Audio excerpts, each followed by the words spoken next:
Hello বন্ধুরা, সবাই কেমন আছো? আশা করি সবাই ভালো আছো, আমিও ভালো আছি।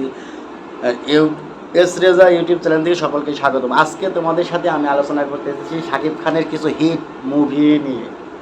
আর শাকিব খানের হিট মুভির কথা কি বলবো, যেটা মানে ভাষায় প্রকাশ করা নাই। শাকিব খান মানে হিট, শাকিব খানের সিনেমা তো শাকিব খান থাকলে সেই সিনেমা হিট।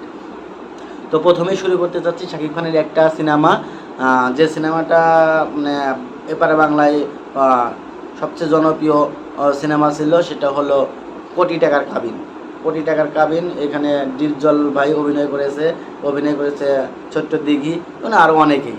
এরপরে শাকিব খানের আরেকটা ছবি হিট হয়েছিল, সেটা হলো পিয়া আমার পিয়া। পিয়া আমার পিয়াটা শাকিব খানের সাথে সারার একটা যে কমিউনিকেশন ছিল খুব ভালো ছিল। অভিনয় দুজনে জুটি খুব ভালো জুটি করেছিল, তো অসাধারণ সিনেমা হয়েছিল। তো পিয়া আমার পিয়ার পরে বেশ কিছুদিন শাকিব খানের ছবি তেমন একটা সাড়া ফেলেনি। তো 2023 সাল থেকে শাকিব খান 2024 সালে শাকিব খানের বেশ কিছু ছবি মুক্তি পেয়েছে, যেগুলা super super super duper hit movie. তার মধ্যে প্রথম সিনেমাটা যা 23 সালে মুক্তি পায় সিনেমাটা হলো প্রিয়তমা। প্রিয়তমা সিনেমাটা ওপার বাংলা ইদিকা পালকে নিয়ে শাকিব খানের নতুন একটা জুটি ছিল। আর এই জুটি যে এতটা কাস্টিং করবে সেটা কেউ কল্পনা করতে পারেনি। আর ছবিটি ইদিকা পালের সাথে শাকিব খানের যে সিনেমাটা ছিল খুব অসাধারণ অসাধারণ অসাধারণ হিমেল আফসার পরিচালিত প্রিয়তমা। আর প্রিয়তমার পরে আসলো রাজকুমারটাও মানে মোটামুটি বলতে কি, রাজকুমারটা অনেক ফেভারিট ছিল। এটা একটা মাকে নিয়ে ছবি ছিল শাকিব খান এবং তুরস্কের নায়িকা।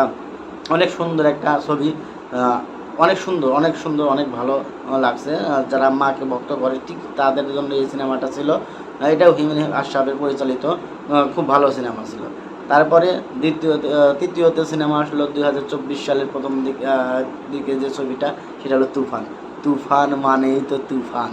শাকিব খানের তুফান সিনেমা যে এতটা হিট করবে, এতটা জনপ্রিয় হবে, প্রায় 26টা দেশে শাকিব খানের তুফানটা একদম ব্লকবাস্টার সিনেমা হয়ে গেছে অল্প কিছুদিনের মধ্যে। আর তুফান সিনেমার একটা গান, বাংলাদেশের এই প্রথম কোনো গান 20 কোটি মিলিয়ন ভিউ, সেটা হলো দুষ্ট কোকিল শাকিব খানের এই তুফান সিনেমায়। তো আমি আপনাদের সামনে শাকিব খানের নতুন নতুন সিনেমা নিয়ে কথা বলি এবং শাকিব খানকে নিয়ে কথা বলি। তো নতুন নতুন যে কোনো আপডেট, আমি শাকিব খানের যে কোনো সিনেমার যে কোনো আপডেট আমি আপনাদের দেওয়ার চেষ্টা করি। তো আশা করি সবাই ভালো থাকবেন, সুস্থ থাকবেন এবং আমার চ্যানেলটি সাবস্ক্রাইব করবেন, বেশি বেশি লাইক শেয়ার কমেন্ট করবেন এবং নতুন নতুন আপডেট পেতে আমার চ্যানেলটির পাশে থাকবেন। সবাই ভালো থাকবেন, সুস্থ থাকবেন। আল্লাহ হাফেজ।